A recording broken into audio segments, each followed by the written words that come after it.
On Christmas Eve, my husband tossed divorce papers onto the white tablecloth while his family laughed like they were watching a cheap comedy. I was humiliated in the most expensive restaurant in the city, surrounded by strangers, but when I handed over my black card to pay the bill, the waiter froze. He whispered 5 words that silenced the entire room, and just like that, the laughter died.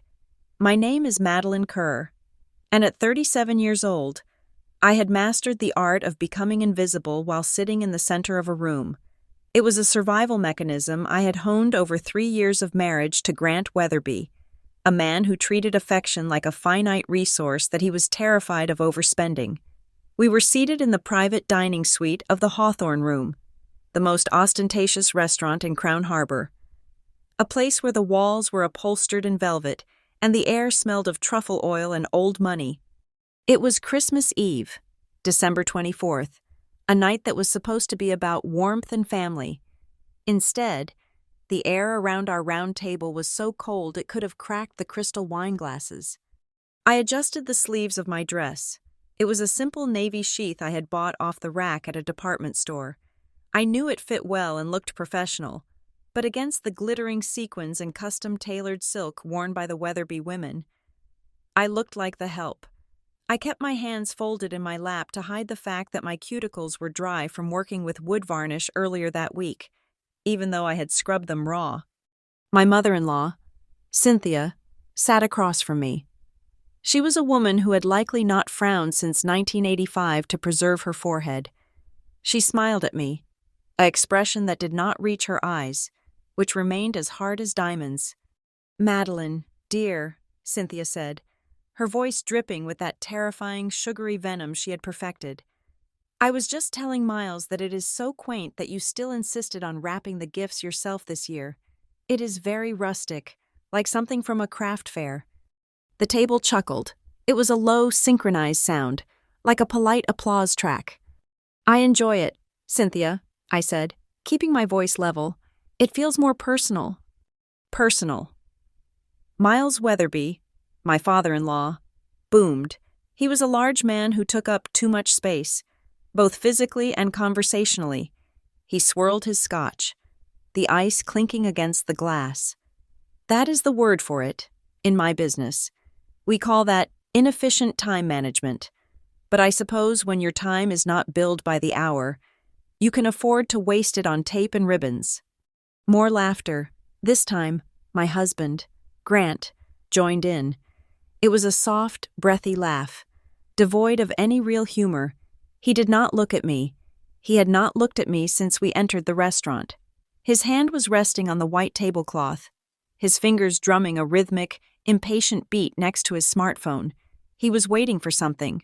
The screen was facing down, but every few minutes, he would lift the edge just enough to check for a notification light. "Grant," I whispered, leaning slightly toward him, "is everything okay?" He stiffened. He pulled his hand away from mine as if I were contagious. "I am fine, Madeline. Just leave it." The waiter arrived to pour more wine. He was a young man, barely 20, with a name tag that read, James. He moved with the nervous energy of someone who knew that one spilled drop on a Weatherby suit would cost him his job. As he poured the Cabernet into my glass, his hand shook slightly. I gave him a small, encouraging smile. He looked relieved. When he retreated, the conversation turned back to the favorite Weatherby topics: trust funds, the volatility of the tech sector, the new yacht Miles was commissioning, which apparently needed a master suite larger than my first apartment. I sat there, sipping my wine, feeling the familiar ache of isolation. I had given up my career, my independence, and my voice to fit into this mold, and yet I was still just a foreign object to them, an irritant. Then, the main course was cleared. The dessert menus were placed on the table. The atmosphere shifted. It became sharper, more charged. Grant stopped drumming his fingers. He picked up his phone, checked it one last time, and then slid it into his jacket pocket. He reached under his chair and pulled out a thick manila envelope. The room went silent. Even Miles stopped chewing on his toothpick. Grant did not hand it to me. He tossed it. The envelope slid across the smooth, starched tablecloth, spinning slightly before coming to a stop right in front of my salad plate. It was heavy. "What is this?" I asked, though a cold dread was already pooling in my stomach. Grant looked at me then. His eyes were blank, completely devoid of the man I thought I had married. "Open it." My hands trembled as I undid the clasp. I pulled out a stack of documents. The paper was thick. Legal bond. The words at the top were bold and centered. Petition for dissolution of marriage.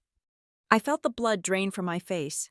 I looked up at him, my mouth opening, but no sound came out.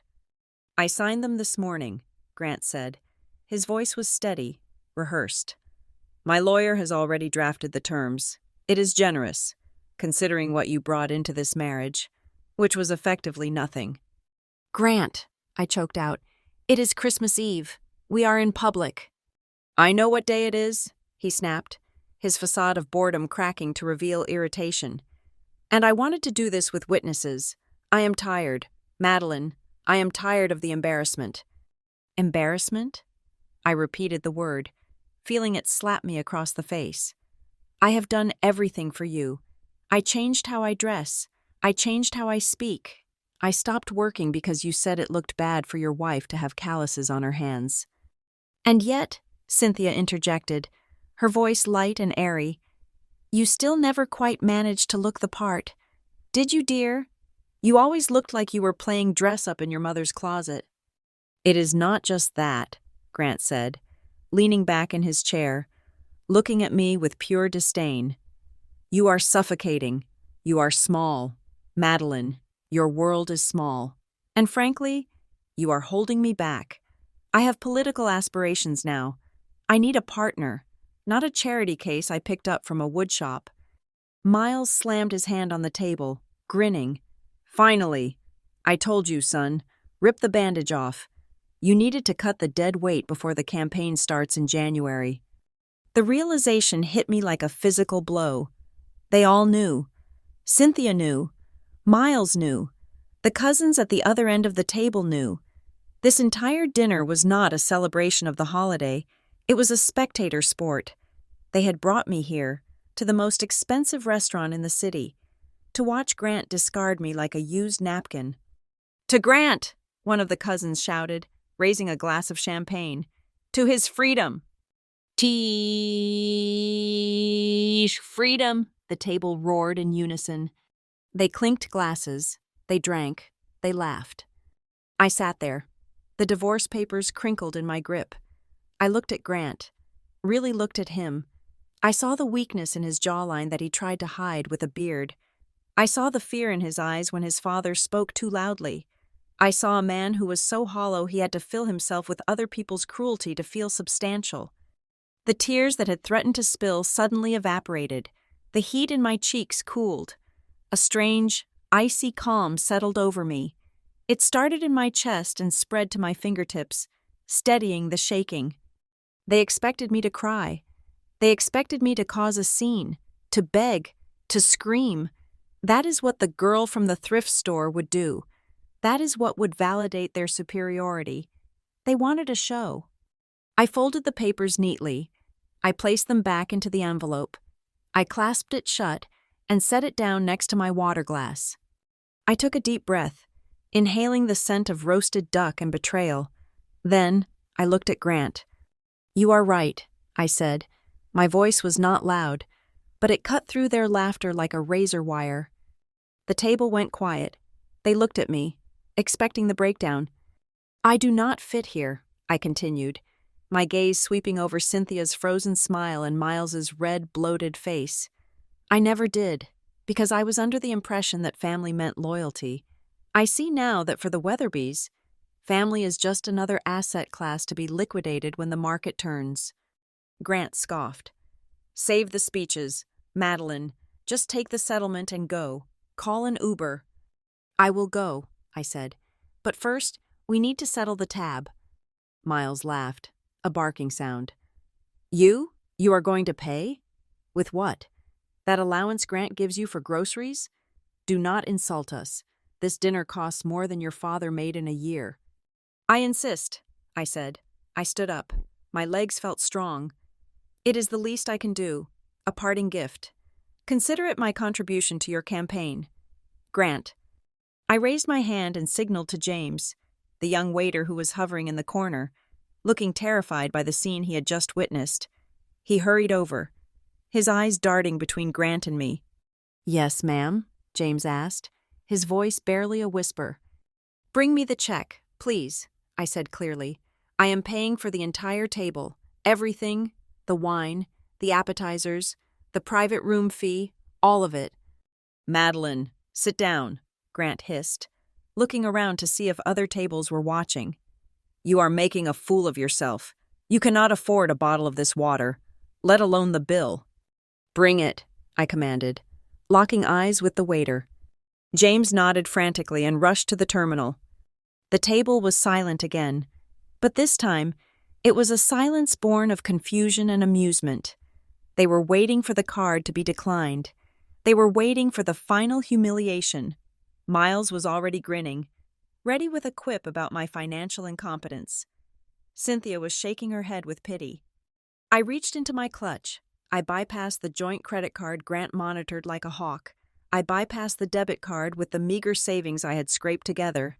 My fingers brushed against the cold, metal surface of a card I had carried for years but never used.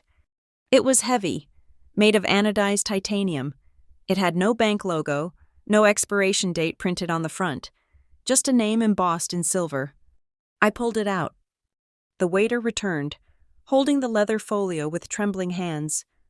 "The total is $4,352.80, ma'am." "Perfect," I said. I opened the folio. I did not even look at the itemized list. I placed the black metal card onto the small brass tray. "Run it," I said. The Weatherbys watched, their smiles smug, their eyes mocking. They were enjoying this.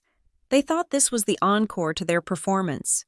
They had no idea that the curtain had just fallen on their act, and the real play was about to begin. As the young waiter walked away with the black titanium card, the silence at the table stretched into something tangible.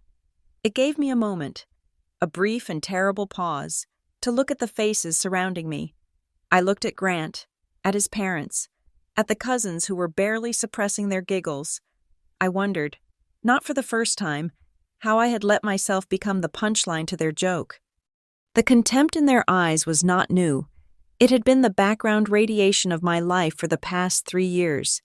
They looked at me and saw a mistake that needed correcting. They saw Madeline the interloper, the stain on the pristine Weatherby linen. Before I was Mrs. Grant Weatherby, I was the operations manager for a boutique furniture restoration workshop called the Gilded Splinter. It was not a glamorous job by their standards. I came home smelling of cedar dust, linseed oil, and stripping chemicals. My hands were often stained with walnut varnish that took days to scrub off, but I loved it. I managed logistics for antique pieces worth more than Grant's luxury sedan. I coordinated shipments, managed a team of 6 artisans, and handled client relations with a precision that kept the business profitable for 5 years straight. I was good at it. I was proud of it. But to the Weatherbys, I was just manual labor. I remember the first time I met Miles and Cynthia. It was 6 months into dating Grant. We were at their estate in the Hamptons. I had made the mistake of talking about a project I was passionate about, a mid-century credenza we had just restored. Miles had laughed, a deep, rumbling sound that shook his jowls. He had asked if I planned to open a stall at the local flea market next. That was the night the nickname was born. They never called me Madeline when they thought I was out of earshot. I was the thrift store girl. Grant used to defend me, in the beginning. He told me that he loved my grounded nature. He said he was sick of the plastic, social climbing women his mother threw at him. He said my work ethic was refreshing, but water wears down stone, and the Weatherby judgment was a constant, corrosive drip. When Grant decided to pivot his career from general construction management to high-stakes political consulting and development, the dynamic shifted. He started bringing me to galas, and he would flinch if I mentioned the workshop. He began to edit me. He told me that my job was a distraction. He said that if we were going to be a power couple, He needed a wife who could manage his life, not someone else's inventory. He framed it as a promotion. He said I would be the CEO of our household. So, I quit. I walked away from the smell of sawdust and the satisfaction of fixing broken things to support him. I threw myself into the role of the perfect corporate wife. I learned the difference between a fish fork and a salad fork. I memorized the names of every board member of the local charities. I organized dinner parties for 20 people with 48 hours of notice because Grant forgot to tell me he had invited potential investors. I worked harder in their marble kitchen than I ever had in the workshop. But it was never enough. Cynthia was the architect of my insecurity. She did not attack frontally. She was a sniper. She would come over for tea, run a finger along a perfectly dusted mantle, and sigh. She would tell me about the daughters of her friends, girls who went to finishing schools in Switzerland and interned at Vogue. I remember one afternoon clearly. We were in her garden, and she reached out to pat my hand. She looked at my wedding ring, a modest stone that Grant had picked out before he had access to the family trust fully. "You try so hard. Madeline," she had said, her voice soft and pitying. "It is actually quite painful to watch. You must understand, dear. Grant has a destiny. He's going to be a senator one day. Perhaps more. He needs a partner who was born for that altitude. He needs a wife who is an asset, not a project." She planted the seed that I was holding him back, and Miles watered it with cruelty. Last Thanksgiving was the turning point. We were all gathered at the main house. The economy was wobbling, and Grant was stressed about a development deal. Miles was holding court at the head of the table, lecturing everyone on the brutal nature of capitalism. "Let us be honest," Miles had bellowed, waving a turkey leg like a scepter. "Character is a fairy tale we tell poor people so they do not riot. In the real world, value is measurable. The value of a person is measured strictly by the thickness of their wallet and the weight of their surname. If you do not bring capital to the table, you are just waiting to be eaten." The whole table had laughed. I had felt a flash of old indignation, the spirit of the woman who used to negotiate contracts with suppliers. I had spoken up. I said that integrity had a value that could not be leveraged. The room had gone silent. Miles had looked at me with pure disgust. Grant grabbed my arm. His grip was hard, bruising. He dragged me into the hallway, away from the guests. I thought he was going to apologize for his father's boorishness. Instead, he hissed at me. "Stop it. Just stop it. Do not make a scene. You are embarrassing me. Why can you not just sit there and smile? Why do you always have to prove you are smart? Nobody cares. Madeline, you are making me lose face." That was when I knew I was not his partner. I was his prop. And a prop that talks back is a broken prop. From that day on, I stopped fighting. I became the quiet, diligent shadow they wanted. I thought if I made myself smaller, if I took up less space, they would stop attacking me. I thought if I was perfect, Grant would look at me with that softness he used to have. But silence just signaled surrender. It told them I was weak. It told them they could discard me without a fight. The final confirmation came only 24 hours ago. It was late. I was in the guest room, wrapping the very gift Cynthia had just mocked. I had run out of tape and went downstairs to find a fresh roll in the study. The door was ajar. I heard Grant's voice. He was on the phone, pacing. I stopped in the hallway, standing in the shadows of the heavy oak staircase. "It is handled." "Mother," Grant was saying. He sounded relieved, almost giddy. "Yes, the papers are ready. I am going to do it at the dinner. Yes, at Hawthorne. I want it public. I want it to be final. No, she won't cause a scene. She does not have the spine for it." He paused, listening to whatever Cynthia was saying on the other end. Then he laughed. It was the same cold, hollow laugh he had used tonight. "Do not worry about the settlement. We have the prenup, and she has nothing of her own.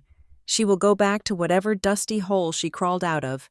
Tomorrow, once dinner is over, I will be free. It will be the best Christmas present you could have given me."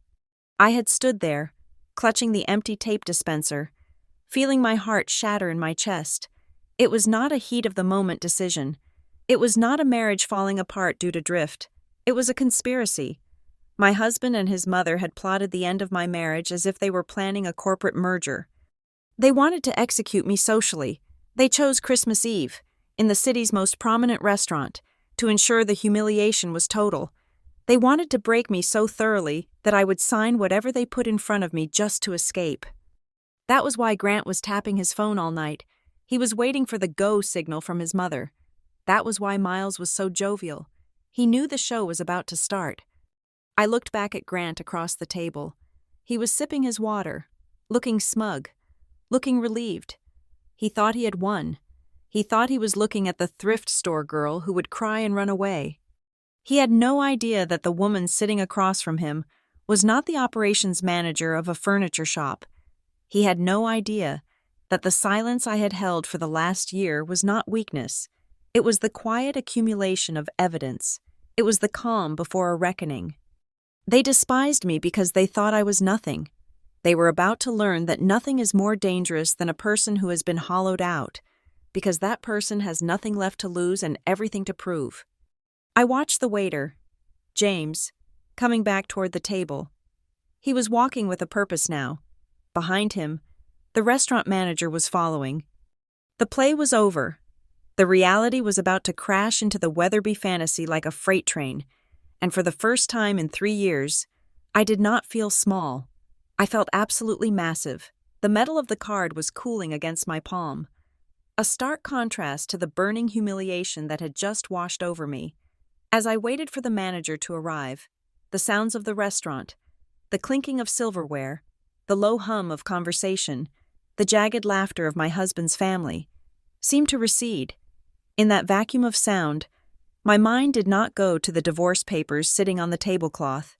It traveled back 18 years, to a porch that smelled of rain and pine needles, and to the woman who had put this weapon in my hand. I was not born into the Weatherby world of country clubs and trust funds. I was an orphan before I could even tie my own shoes. My mother died when I was 4, leaving me in the care of her older sister, my Aunt Renee Kerr. Renee was not a soft woman. She was carved from the same granite as the hills we lived in. We lived in a small, weathered A-frame house at the end of a dirt road, miles away from the nearest town. It was a quiet life, filled with the scent of sawdust and the sound of wind moving through the trees. Renee was a woman of few words. She never spoke about her past, never mentioned where she came from or who our family had been before we ended up on that mountain. To me, she was just Renee. She wore flannel shirts and work boots.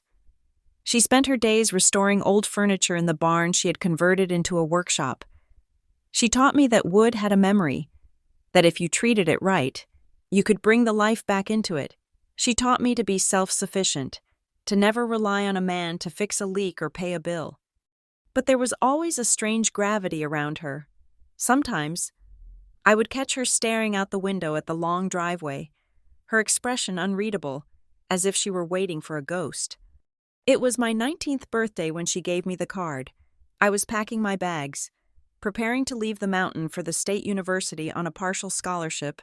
I was terrified and excited, feeling like I was stepping off the edge of a map. Renee had called me out to the porch. The sun was setting, casting long, purple shadows across the valley. She was smoking a hand-rolled cigarette, rocking slowly in her chair. She motioned for me to sit on the steps. "You are going out into the world, Madeline," she had said, her voice raspy from years of inhaling wood dust. "The world is not like this mountain. It is loud, it is fast, and it is cruel to people who do not know their place." "I can handle it, Renee," I had told her, full of teenage bravado. "I am tough. You raised me." "You are tough," she agreed, flicking ash over the railing. "But toughness is not always enough. Sometimes, the game is rigged before you even sit down at the table." She reached into the pocket of her oversized denim jacket and pulled out a small, black object. She held it out to me. I took it. It was heavy, heavier than any piece of plastic I had ever held. It was made of metal, cool and smooth to the touch. It was matte black, absorbing the dying light of the sunset rather than reflecting it. There were no numbers on the front, no bank logo, no holographic dove. There was just a name, embossed in simple, raised silver letters, Renee Kerr. "What is this?" I asked, turning it over. The back was just as blank, save for a magnetic strip that looked unusually wide. "It is an insurance policy," Renee said. She looked me dead in the eye, her gaze intense and unyielding. "Listen to me closely. Madeline, this is not a credit card. You do not use this to buy clothes. You do not use this to pay for spring break trips. You do not use this to impress your friends." Is it money?" I asked, confused. We lived simply. We clipped coupons. The idea that Renee had a secret stash of wealth seemed impossible. "It is access," she said cryptically. "I am giving this to you with one condition. You only use it when you are backed into a corner, when you have no other options, when the walls are closing in and you are about to lose everything that matters. Do you understand?" "I don't understand," I admitted. "What happens if I use it?" Renee leaned back, a small, knowing smile touching her lips. It was the only time I had ever seen her look almost amused by the world. "When you present that card, they will know who you are, and everything will change." "Who will know?" "The people who matter," she said, and that was the end of the conversation. She stood up, crushed her cigarette under her boot, and went inside to make tea. For years, I treated that card like a radioactive artifact. I kept it buried in the bottom of my jewelry box, wrapped in a piece of velvet. I was afraid of it. I was afraid that if I tried to use it, the machine would beep. A cashier would look at me with pity and tell me it was invalid. I was afraid it was just a senile gesture from an old woman who loved me too much. Or worse, I was afraid it was real, and using it would somehow undo the quiet, anonymous life I had built. So, I struggled. I worked double shifts to pay for books. I ate instant noodles. I met Grant. I fell in love. I let him sweep me into his world, thinking I had found a new protector. When Renee died 2 years ago, the card took on a different weight. It became a relic. Her death was sudden, a heart failure in her sleep. I was devastated. Grant had been annoyed by the inconvenience of the funeral. He had stood awkwardly in the mud of the small mountain cemetery, checking his watch, while I lowered the only mother I had ever known into the ground. Renee left me everything, which turned out to be almost nothing. The house was falling apart. The workshop was full of unfinished projects, and there was a safe in the floor of her bedroom closet. I had found the key to the safe on a chain around her neck, but when I opened it, it was empty. No cash, no deeds, no gold bars, just a hollow metal box smelling of rust. That empty safe broke something in me.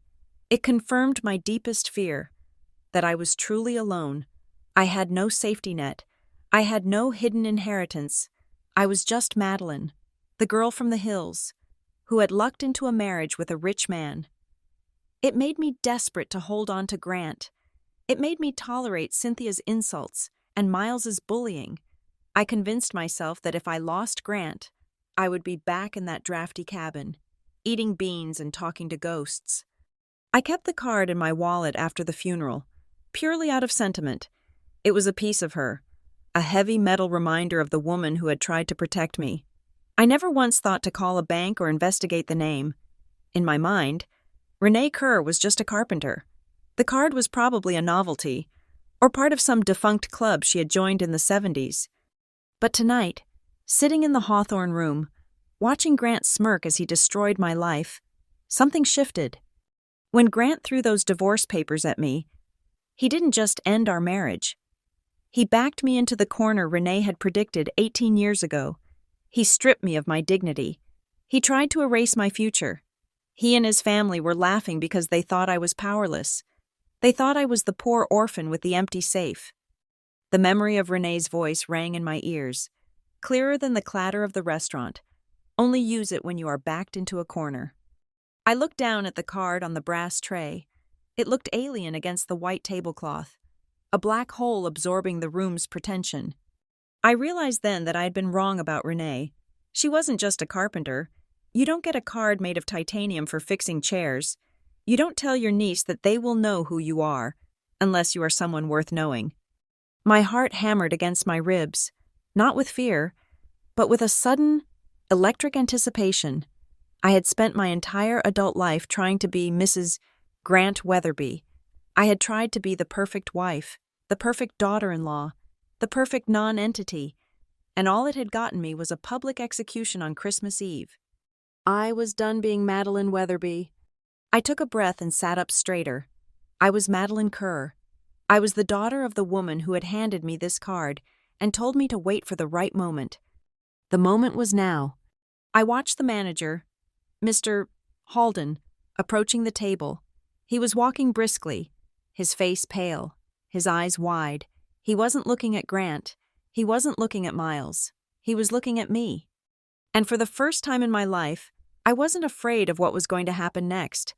I was just curious to see if the ghost of Renee Kerr was as powerful as she had promised. The leather folio lay open on the table between the crystal salt shaker and the untouched centerpiece of holly and ivy. The bill inside was a single slip of paper that represented more money than I used to make in 3 months at the workshop. Miles leaned forward, his face flushed with bourbon and amusement. He looked at the folio, then at me, and then he let out a bark of laughter that caused heads to turn at the nearby tables. "You are going to pay," Miles repeated, savoring the absurdity of the sentence. He looked around the table, inviting everyone to join in the joke. "Did you hear that? She is going to pay, with what? Madeline? Your dignity? Because I hate to break it to you, but the market value on that just hit 0 about 5 minutes ago." "Maybe she has a coupon," one of Grant's sisters giggled, covering her mouth with a napkin. "Do they take coupons here?" "Stop it, Miles," Cynthia said. Though her voice lacked any real reprimand, she reached out, her manicured fingers hovering over the folio as if to snatch it away from me. "You are being cruel, Madeline, dear. Put your purse away. You have made your point. You are upset. We understand. But let the adults handle the finances. We do not want you to overdraw your little checking account and have your card declined on Christmas Eve. That would be just tragic." She looked at me with that weaponized pity of hers, the kind that was designed to make me feel small and foolish. "We will cover the bill. Consider it severance pay."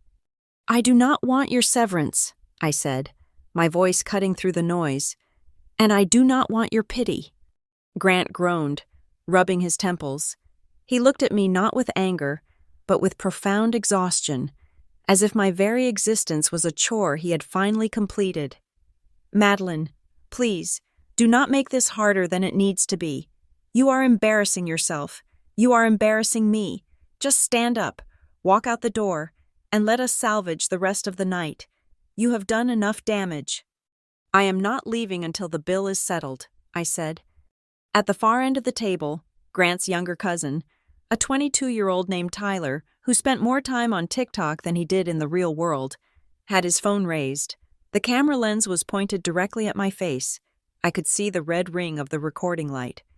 "Say hi to the stream, Madeline," Tyler said, grinning. "I am titling this, 'Wife Gets Dumped at Christmas and Refuses to Leave.' The comments are already wild. Someone just asked if you are going to wash dishes to pay for the wine." "Turn that off, Tyler," Grant snapped, but he didn't reach over to stop him. "No, keep it on," I said, looking directly into the lens. "Film everything. I want a record of this." Tyler laughed. "She is doubling down. This is gold." The atmosphere in the room shifted from awkward tension to a sort of carnival grotesque. The Weatherbys were no longer just dismissing me. They were entertained by me. I was the court jester performing a final, desperate dance before being kicked out of the castle. "Well, go on then," Miles boomed, slapping the table. "If you are so rich all of a sudden, pay the bill. Go ahead. Let us see the plastic." "Swipe it! Swipe it! Swipe it!" someone chanted from the other side of the table, and a few others joined in, clapping in a rhythmic, mocking beat. It was a surreal, nightmarish scene. These people in their $5,000 suits and designer dresses, chanting like drunk college students at a frat party. all united in their desire to see me fail. They wanted the machine to beep. They wanted the waiter to shake his head. They wanted the final confirmation that I was a fraud. I looked at James, the waiter. He was standing there, looking utterly miserable. He shifted his weight from foot to foot, his eyes darting to the manager's station, clearly wishing he could vanish. He didn't want to be part of this. He was just a kid trying to get through a holiday shift. "I am sorry about them," I told him softly. "It is okay, ma'am," he whispered, though he looked like he wanted to cry. I can split the bill if you want to pay for just your portion." He was trying to give me an out. He was trying to be kind. "No," I said. "All of it." I reached into the folio where I had placed the black titanium card. I pressed it down firmly onto the brass tray. "Take it," I said. James hesitated for a second, then reached out and took the tray. He looked at the card. At first, his expression was just polite confusion. He was probably looking for a Visa or MasterCard logo, or a chip, or a bank name. He turned the card over in his hands, feeling the weight of the cold metal. It was heavy, dense, and utterly unlike the sleek plastic platinum cards the Weatherbys threw around. Then he stopped. He froze. He looked at the name embossed on the front. Renee Kerr. I watched his pupils dilate. I watched the color drain out of his face so fast it looked like a light switch had been flipped. He looked up at me, and the pity that had been in his eyes a moment ago was gone. It was replaced by something else, something primal. Fear. He looked back down at the card, then up at me again, as if checking to make sure he wasn't hallucinating. His hands, which had been steady enough to pour vintage wine without spilling a drop, started to tremble. The tray rattled slightly in his grip.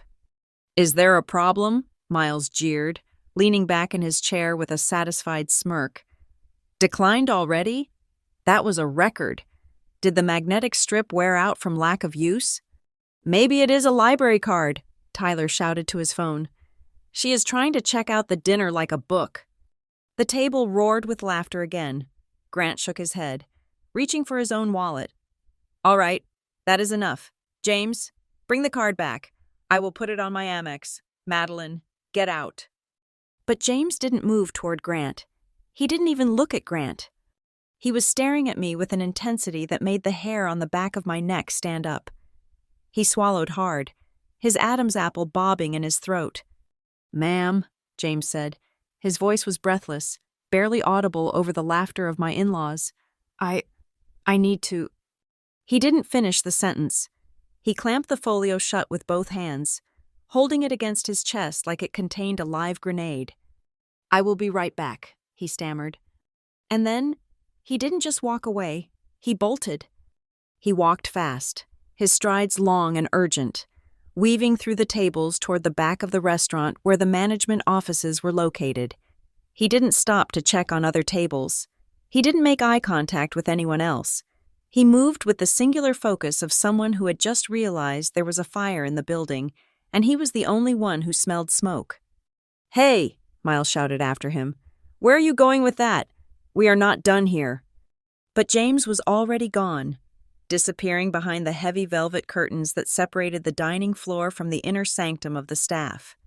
The laughter at the table sputtered and died down, replaced by a confused silence.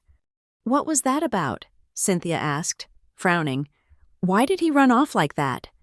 "Probably went to get the rejection slip so he can frame it," Grant muttered, though he sounded annoyed rather than amused now. He pulled his card out and slapped it on the table. "Incompetent staff. I'm going to have a word with Halden about the service tonight. It is slipping." I sat perfectly still, my hands folded in my lap. My heart was hammering a rhythm against my ribs, but my face remained calm. I knew why James had run. Renee had told me, "When you present that card, they will know who you are." I looked at the empty space where the waiter had been standing, and for the first time in 3 years, I didn't feel like the girl from the thrift store. I felt like the person holding the match, watching the fuse burn down toward the powder keg. "He is not getting a rejection slip," I said quietly. Grant looked at me, his eyes narrowing. "What are you talking about?" "He is getting the manager," I said. And I think you might want to put your wallet away. Grant, you are not going to need it. You are delusional, Grant spat. You are actually delusional. This is sad. Madeline. We will see, I said. And then, the velvet curtains at the back of the room parted. Mr. Halden, the general manager of the Hawthorne room, stepped out. He was a man who usually moved with a slow, deliberate grace, but tonight, he was moving with urgency. He was adjusting his tie as he walked, his face pale, his eyes locked on our table. James was right behind him, looking like he had just seen a ghost. Here we go, Miles said, rolling his eyes. Now we have to deal with management because you could not just accept reality. Good job. Madeline, you have ruined the night completely. No. Miles, I said, watching Mr. Halden cross the dining room floor, his gaze fixed on me with an expression of terrified reverence. I think the night is just getting started. The ambient noise of the Hawthorne room did not just fade. It evaporated. It was as if someone had sucked the air out of the space, leaving only a vacuum of tension that pressed against the eardrums. The change in atmosphere began at the periphery of the room. Diners at adjacent tables, who had previously been glancing over with annoyed curiosity at the loud, boisterous Weatherby clan, now stopped chewing. They put down their forks. They turned in their chairs. It was a ripple effect, spreading inward from the entrance where Mr. Halden had appeared, moving toward us like a tide. Mr. Halden was a man who typically projected an aura of impenetrable calm. I had seen him many times over the last 3 years, gliding between tables, nodding discreetly to senators and CEOs, always with a polite, detached smile. He was the gatekeeper of Crown Harbor's elite dining scene, a man who could deny a reservation to a billionaire without blinking. But tonight, the calm was gone. He was walking toward our table with a speed that bordered on a run, though he kept his stride restricted to a fast, stiff-legged march to maintain some semblance of decorum. His face, usually a healthy, flush pink, was the color of parchment. Beads of sweat were visible along his receding hairline, glistening under the crystal chandeliers. He was clutching the black leather folio to his chest with both hands, his knuckles white, as if he were protecting a state secret.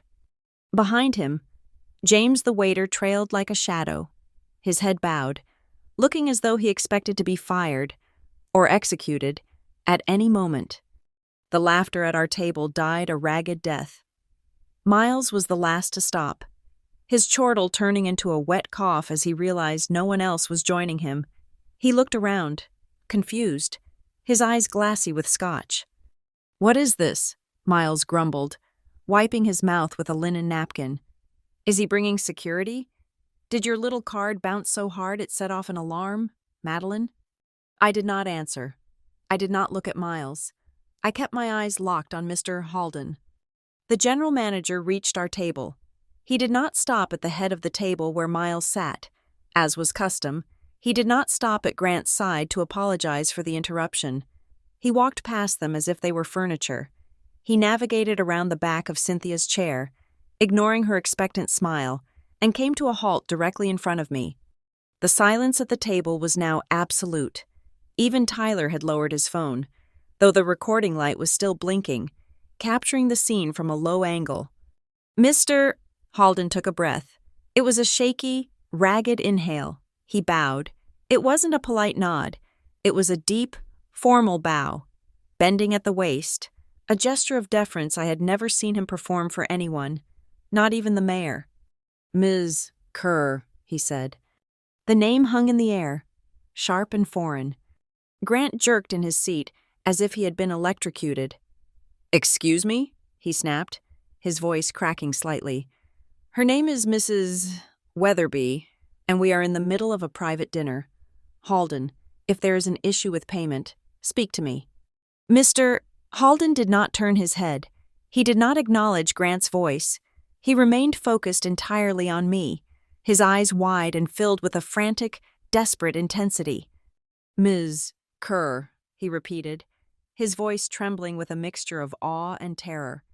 I I must offer my most profound and sincere apologies. I was not informed that you would be dining with us this evening.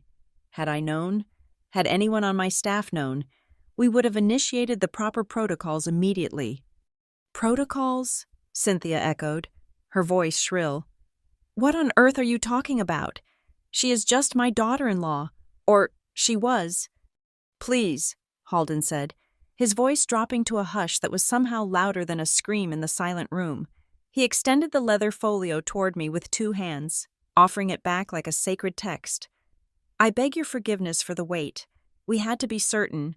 We had to run the verification sequence 3 times because it has been 18 years since the system saw this signature. I reached out and took the folio. My hand was steady. I opened it. The bill was gone. In its place was a single sheet of heavy, cream-colored stationery with the restaurant's logo embossed in gold at the top. But it wasn't a receipt. It was a note, handwritten in elegant, flowing script. Welcome home, Miss Kerr. I looked up at Halden. Is it done? It is done, Halden whispered. The transaction code cleared immediately. It triggered the dormant alert in the central server. Now wait just a minute. Miles slammed his hand on the table, the cutlery rattling against the china. He pushed his chair back and stood up, his face turning a dangerous shade of purple. The alcohol and the perceived disrespect had finally boiled over. I do not know what kind of game you are playing, Halden, but I will not have my family insulted. This woman is a nobody. She is a broke, soon-to-be divorcee, who is trying to pull a fast one with a card she probably found in the trash. I demand you run my son's card right now, or I will have your job by morning. For the first time, Mr. Halden looked at Miles. The look was not one of fear. It was not the look of a service worker facing an irate customer. It was the look of a man standing on solid ground watching a drowning man scream at the ocean. It was a look of cold, professional pity. Mr. Weatherby, Halden said, his tone icy and clipped. I would strongly advise you to lower your voice. Do not tell me what to do, Miles roared, pointing a thick finger at the manager. I know the owners of this restaurant group. I golf with the board of directors. 1 phone call, and you are parking cars. Halden stood up straighter. He adjusted his cuffs. He looked back at me, a silent question in his eyes. Permission to speak freely? I gave him a nearly imperceptible nod. Halden turned back to Miles. Mr. Weatherby, you do not golf with the board of directors. You golf with the vice presidents of regional marketing. And as for the owners... He paused. He looked around the table, making eye contact with Grant, then Cynthia, and finally landing back on Miles. The ownership structure of the Hawthorne Room, and indeed the entire Crown Harbor Hospitality Group, is held in a private trust. Halden said, he spoke clearly, enunciating every syllable so there could be no mistake. For the past 2 decades, that trust has been silent. We have operated under the direction of a blind management committee. Grant laughed, a nervous, sputtering sound. Okay, fascinating corporate history lesson. Halden, what does this have to do with my wife's declined card? The card was not declined, sir, Halden said softly. He leaned in closer to the table, entering our personal space. He lowered his voice to a whisper, but in the dead silence of the private dining room, it carried like a thunderclap. When Ms. Kerr presented the titanium key card, it did not just pay the bill, Halden said. It accessed the master override for the trust. We have verified it with the legal team in New York. They are on the line right now in my office. He took a breath, his eyes darting to me again. The card indicates that the holder is the sole beneficiary and executor of the Kerr estate, Halden whispered. Specifically, the activation clause regarding the assets of the hospitality division, this restaurant, this building, and the land it sits on. They are not just charging her for dinner.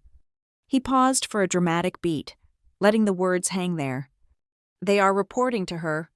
The room seemed to tilt. I saw Cynthia's face go slack. She was a social climber. She understood power structures better than anyone. She knew what sole beneficiary meant. She knew what land it sits on meant. Her eyes darted from Halden to me, and for the first time, I saw the mask slip. The sweet mother-in-law facade cracked, revealing a terrified old woman who realized she had just spit in the face of the landlord. Grant was shaking his head, a tight, frozen smile plastered on his face. That is ridiculous," he stammered. Madeline is from a trailer in the woods. Her aunt was a carpenter. This is a mistake. It is a computer glitch. Halden, you are going to look very stupid when this clears up." "It is not a glitch, Grant," I said. My voice was low, calm, and completely devoid of the hesitation that had plagued me for 3 years. I looked at the card sitting on the table. The black metal seemed to absorb the candlelight. "The legal team verified the biometric marker on the card when James swiped it," Halden added, twisting the knife. "It requires a specific pressure pattern and, well, the details are classified. But the legal team confirmed it. The testamentary instructions from the late Renee Kerr were quite specific. The assets were to remain dormant and managed by the committee until the beneficiary chose to reveal herself by using the primary key." "Testamentary instructions," Cynthia whispered. The color had drained completely from her lips. "Renee Kerr. Oh my God." She looked at Miles. "Miles, the Kerr and Company Trust, the one that bought the waterfront district in the 70s. Miles looked like he had been punched in the gut. He sank back into his chair, his bluster deflating instantly. "No," he wheezed. "No, that is a myth. That is old money. Nobody knows who runs that." "We do now," Halden said, his eyes fixed on me with reverence. "So," I said, picking up the black card and sliding it back into my clutch. The metallic click of the clasp closing was the loudest sound in the room. "Grant, you were saying something about embarrassment? You were saying I was making you look bad?"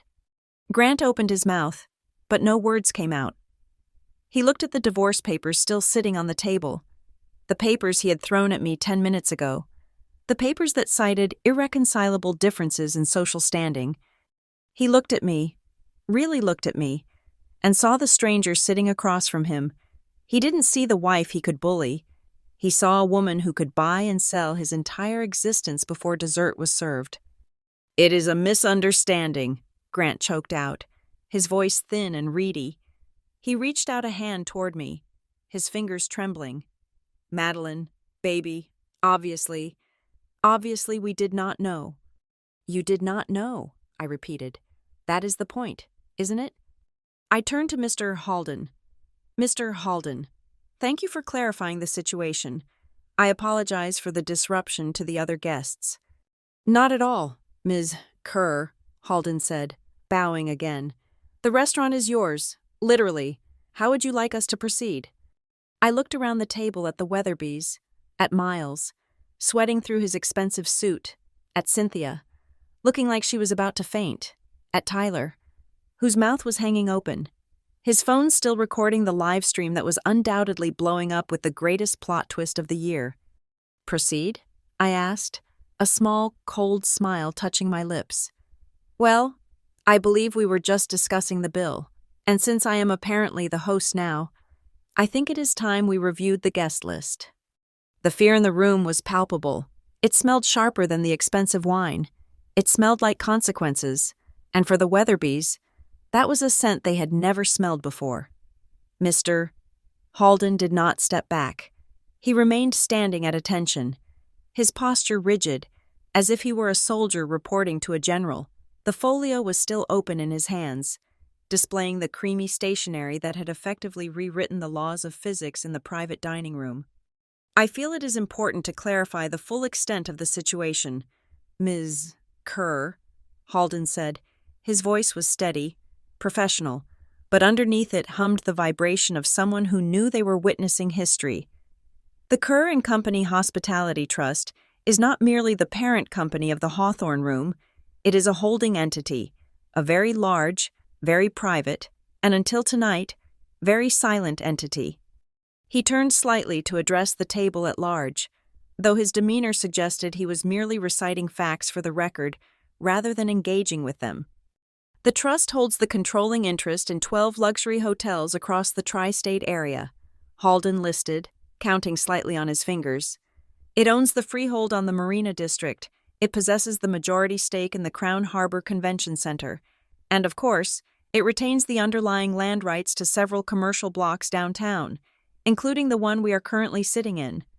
He looked back at me. Your aunt, Renee Kerr, was a woman of extraordinary foresight. When she withdrew from public life 20 years ago, she did not liquidate her assets. She encased them. She built a legal fortress around them and placed the keys in a dormant state, waiting for a specific biometric signature to wake them up. He pointed a gloved hand toward the black metal card sitting on the table. That card is not a debit card. It has no credit limit because it draws from no bank. It is an identity key. It is the physical token of the trust's executive authority. When James swiped it, he did not send a payment request to Visa. He sent a signal to our central server that the chairwoman has returned. The silence that followed was heavy enough to crush bones. I sat there, staring at the card. The edges were worn where my thumb had rubbed them over the years. I thought about Renee in her flannel shirt, sanding down a pockmarked oak table, coughing into her handkerchief. I thought about the way she would look at the expensive cars driving past our dirt road with a strange, unreadable expression. I had thought it was envy. Now I realized it was amusement. She had owned the roads they were driving on. At the far end of the table, the silence was broken by a sharp, plastic clatter. Tyler, the cousin who had been live-streaming my humiliation with glee, had lost his grip. His phone slipped from his fingers and hit the parquet floor face down. The sound was like a gunshot in the quiet room. He scrambled to pick it up, his face pale. He turned it over. The screen was a spiderweb of cracks, fracturing the image of his own terrified face. "It is broken," he whispered, as if the phone were the only tragedy occurring. "Grant," I said softly. My husband turned his head toward me. The movement was jerky, mechanical. His face was a mask of absolute bewilderment. The arrogant curl of his lip was gone. The boredom was gone. In their place was the look of a man who had just realized he had been sitting on a gold mine while complaining about the price of dirt. "You knew," Grant whispered. His voice was hoarse. "You knew all along." He stood up, his chair scraping violently against the floor. He pointed a shaking finger at me. "You lied to me. For 3 years. You played the poor orphan. You let me pay for your clothes. You let me pay for your car. You sat there and let my father make fun of your poverty while you were sitting on this?" He gestured wildly at the room, at the city outside the window. "You are a fraud, Madeline. This is entrapment. You tricked me into this marriage just to— What? To laugh at us?" I looked at him, and I felt nothing. No anger, no sadness, just a profound sense of clarity. "Sit down, Grant," I said. "I will not sit down," he shouted, though his eyes were darting around the room, looking for an exit that didn't make him look like a fool. "You hid assets. That is fraud. That voids the prenup. If you think you are going to keep this from me—" "I did not know," I said.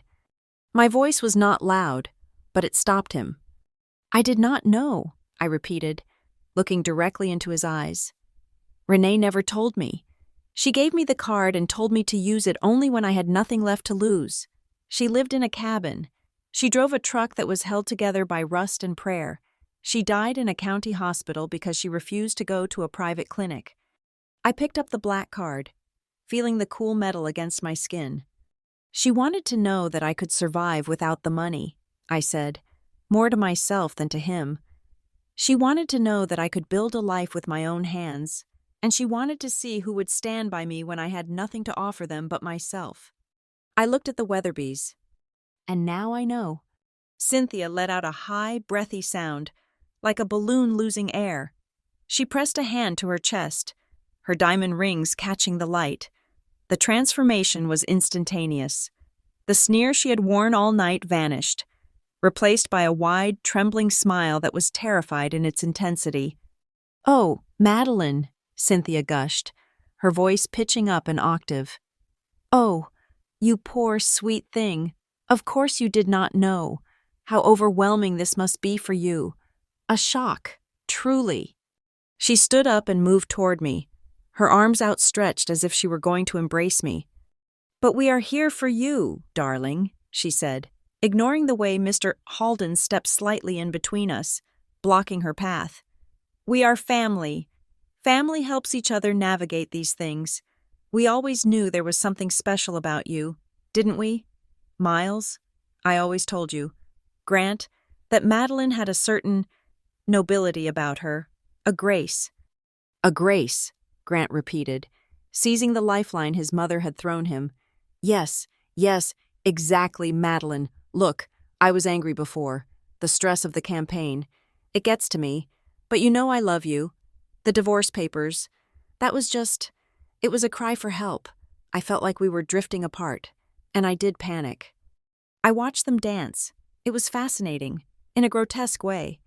They were rewriting history in real time, trying to pave over 3 years of cruelty with a thin layer of desperation.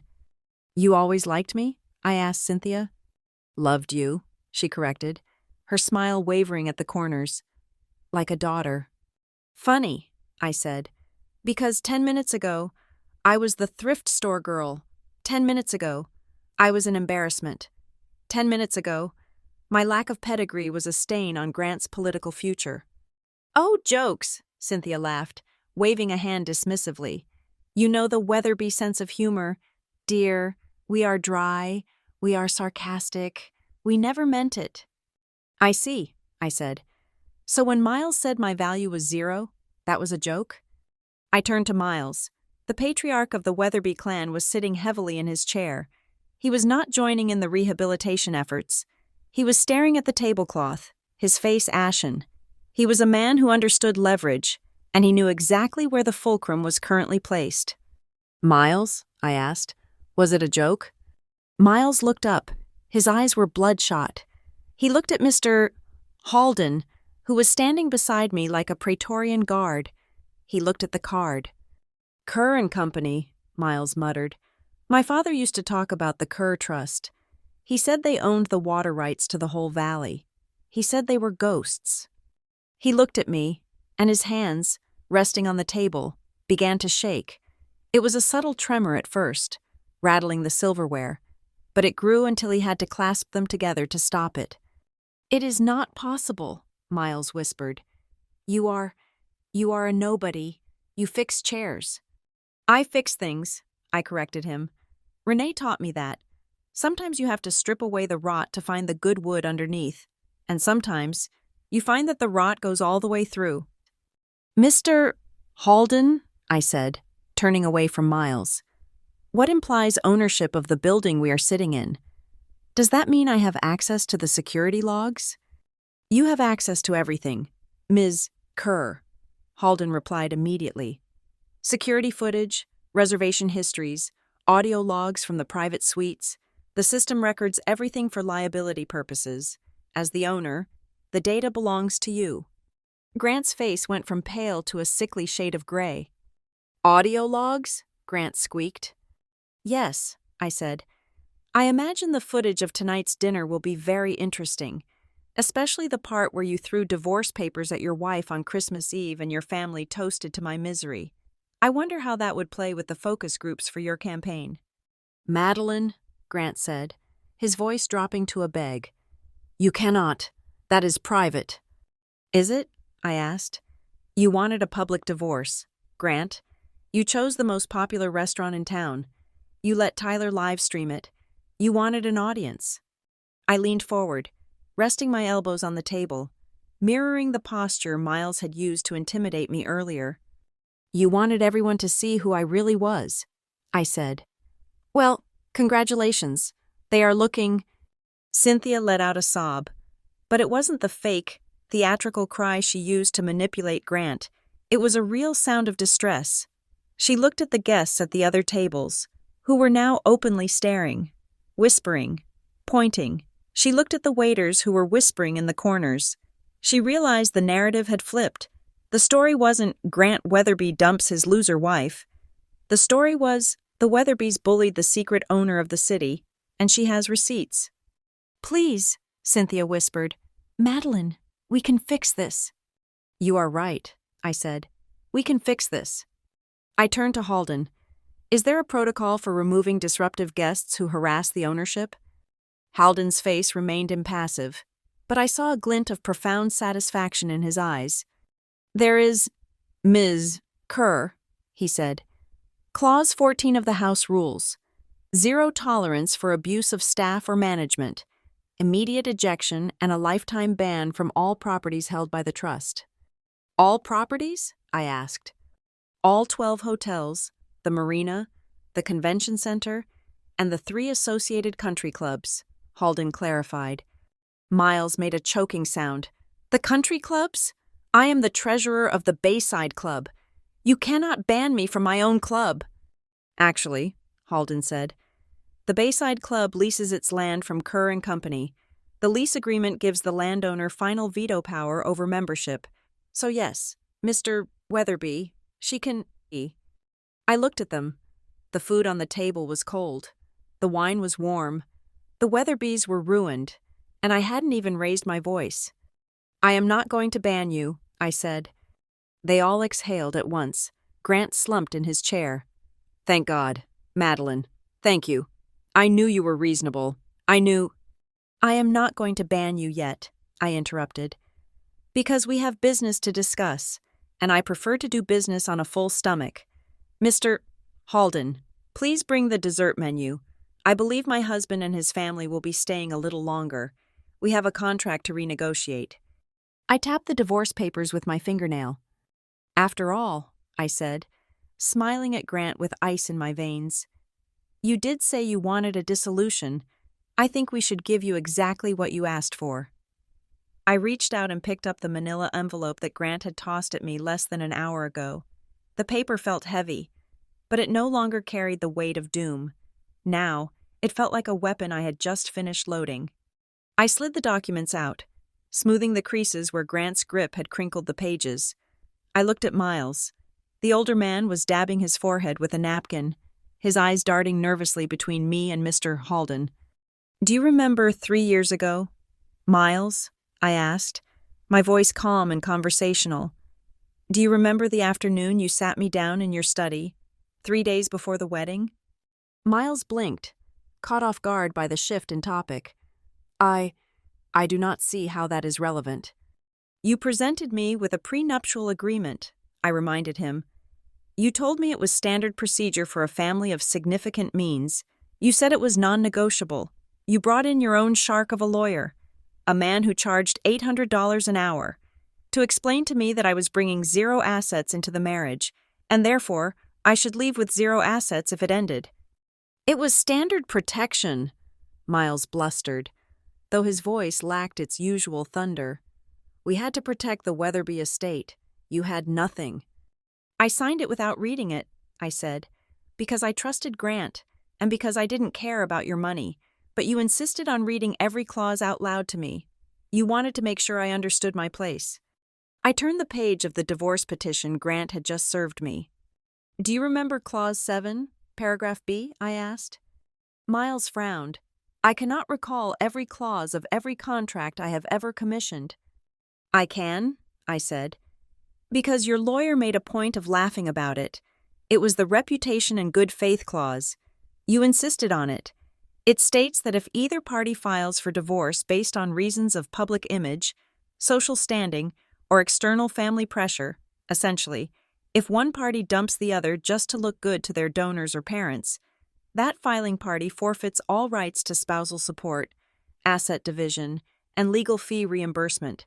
It was meant to stop me from divorcing Grant just to create a scandal and get paid off to go away. I looked at Grant. He was staring at the papers in my hand, his mouth slightly open. You were so eager to humiliate me, Grant, I said softly. You were so desperate to show your father and your donors that you were cutting the dead weight that you got careless. I turned the document around so they could see the page. I pointed to the section Grant had filled out. In most divorces, people check the box for irreconcilable differences. It is the standard. No fault option. It is safe. But Grant didn't want safe. He wanted to make a statement.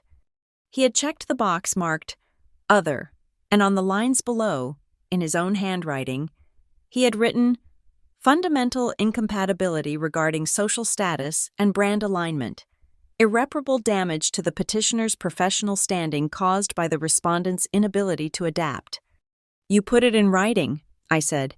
You literally wrote that you are divorcing me because I damage your brand. You admitted that this is about image. Grant's face went white. That is just legal language. It does not mean anything. It means everything, I said. By citing social standing and professional brand as the primary cause, you have just activated Clause 7 against yourself. You have legally admitted that this divorce is a strategic business move, not a breakdown of a marriage, which means, according to the contract your father forced me to sign, you are the one acting in bad faith. I looked at Miles. You built a trap for a gold digger. Miles, but you forgot to teach your son how to walk around it. He just stepped right into it. Before Miles could respond, Mr. Halden stepped forward again. He reached into the inner pocket of his jacket and produced a second envelope. This one was smaller, made of thick, blue-gray paper, sealed with red wax. Ms. Kerr, Halden said, this was in the secure vault, alongside the deed to the property. The instructions were to present it to you only after the primary key card had been successfully activated and a hostile party was present. I took the envelope. I recognized the wax seal. It was the emblem of the law firm Renee had used for decades, a firm I had assumed was just a small-town operation, but now I realized was likely a front for the trust's legal might. I broke the seal. Inside was a single letter, typed on a vintage typewriter. I could almost hear Renee's voice in the sharp, staccato rhythm of the sentences. Madeline, if you are reading this, it means they finally pushed you too far. I knew they would. People like the Weatherbys cannot help themselves. They think the world is a mirror made to reflect their own importance. They made you sign a prenup. I know this because Miles Weatherby is a man who thinks he can legislate loyalty. He likely included a good faith clause to keep you from embarrassing him. He thinks it protects him. It does not. The trust's legal team has reviewed the standard Weatherby prenuptial agreement. It is full of holes, but the biggest hole is the one they leave for themselves. If Grant files against you to save face, he voids his protection. The moment he does that, the trust is authorized to countersue for defamation and emotional damages on your behalf. Love, Renee. I folded the letter. I felt a lump form in my throat, but I swallowed it down. Renee had been dead for 2 years, yet she was still standing between me and the wolves, holding a shotgun. What is that? Cynthia demanded, her voice trembling. What does it say? It is legal advice from my late aunt, I said. She anticipated this moment. She anticipated you. Grant stood up abruptly. He looked like he was going to be sick. Madeline, can we go somewhere private? There is a lounge area in the back. Just you and me. We need to talk about this. I think there has been a massive miscommunication regarding the paperwork. I can amend the petition. I can withdraw it. No, Cynthia interrupted, standing up as well, her survival instincts kicking in. Yes, we should talk. Madeline, darling, let us not let the lawyers get rich off a misunderstanding. We are family. We can work out a settlement right now, a generous one, much more than whatever the prenup says. She was trying to buy me off. She realized that if I countersued for defamation, using the resources of the Kerr Trust, I could tie Grant's campaign up in litigation for years. I could drain their coffers dry before the first primary vote was cast. A settlement? I asked, raising an eyebrow. You want to negotiate? Yes, Grant pleaded. Just 5 minutes, please. I looked at the empty chair next to me. I looked at the half-eaten appetizers. I looked at the waiter, James, who was now standing by the door with 2 security guards who had quietly appeared in the hallway. No, I said. Grant froze. What? I said no, I repeated. We will not go to a private room. We will not have a quiet chat in the corner. You chose the venue, Grant. You chose the time. You wanted an audience. You invited your cousins. You let Tyler livestream. You wanted this to be a spectacle. I gestured to the room. The other diners were pretending not to watch, but every ear was tuned in our direction. You cannot ask for privacy only when you start losing, I said. That is not how the game works. I turned to Mr. Halden. Mr. Halden, are the security cameras in this room active? They are high definition and record audio, Ms. Kerr, Halden confirmed, covering all angles of the private dining suite. Good, I said. I want the footage from the moment we sat down tonight flagged and saved, specifically the portion where my husband threw legal documents at me and his family laughed. I want the audio of Miles telling me my value was zero. I want the audio of Cynthia calling me a charity case. And I want the footage of the moment Grant admitted he was divorcing me for political gain. You cannot do that, Miles shouted. That is illegal. You cannot record us without consent.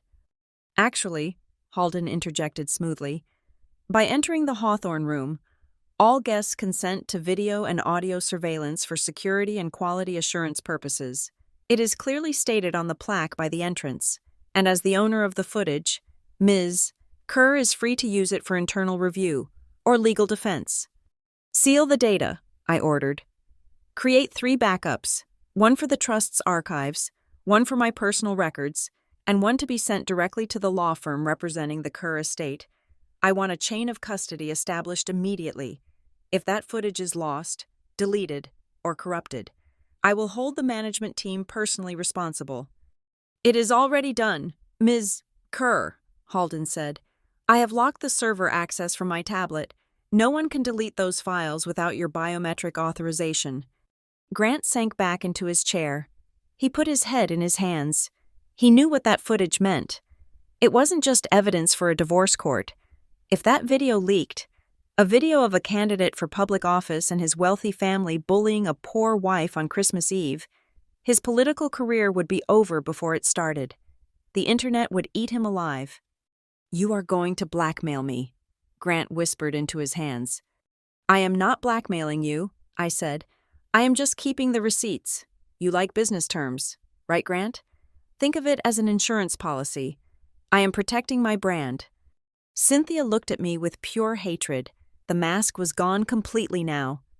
You vindictive little witch! You planned this.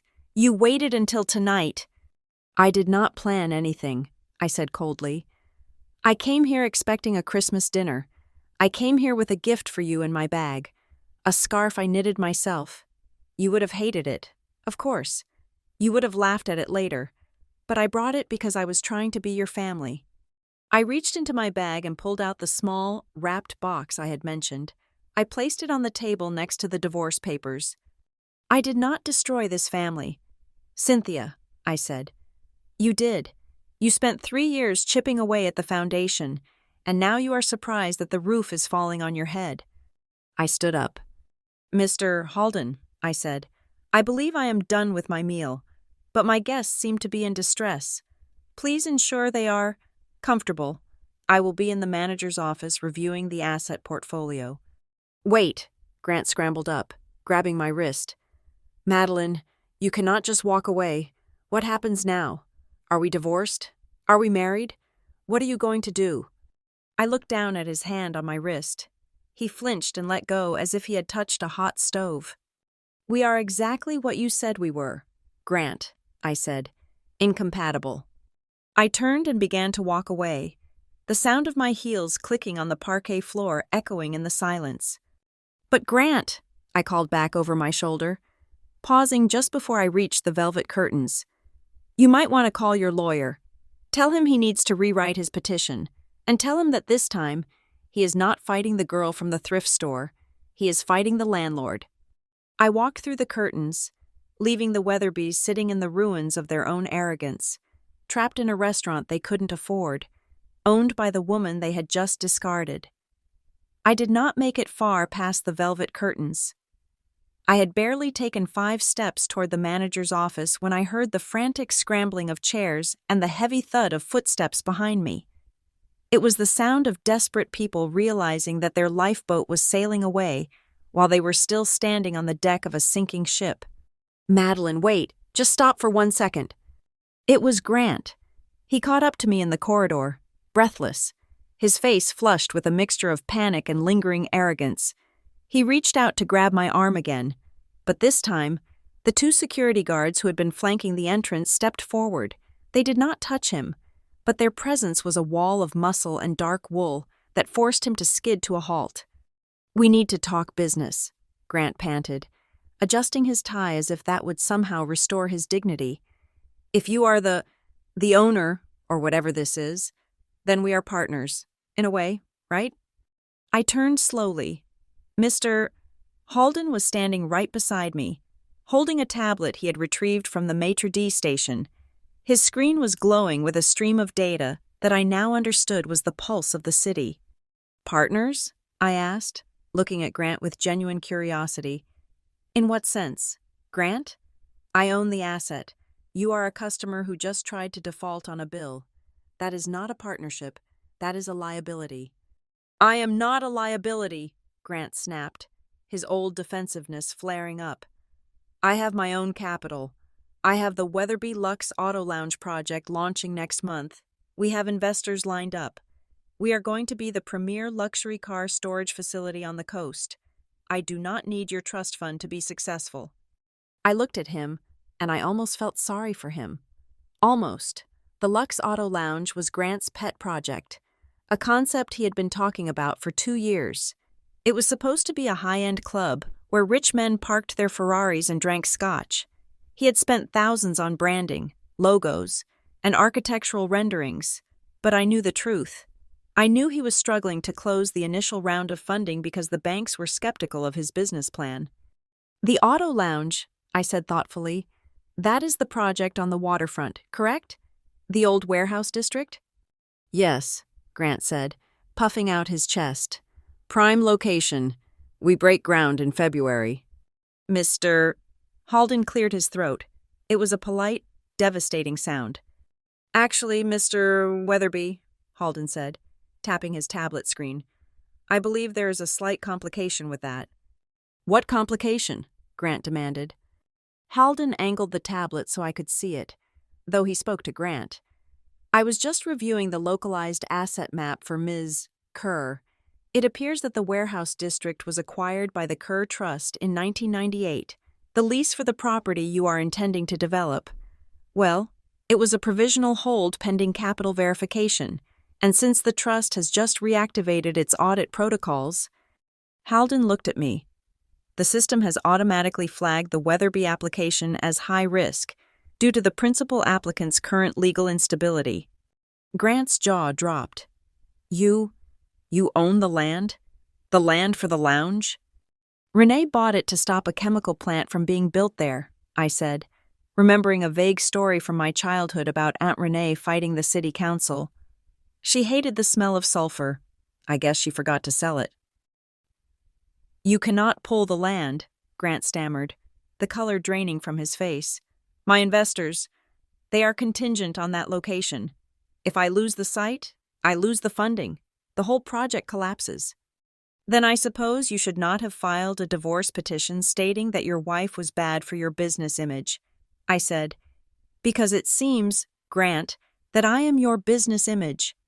"Madeline, please," he begged, his voice cracking.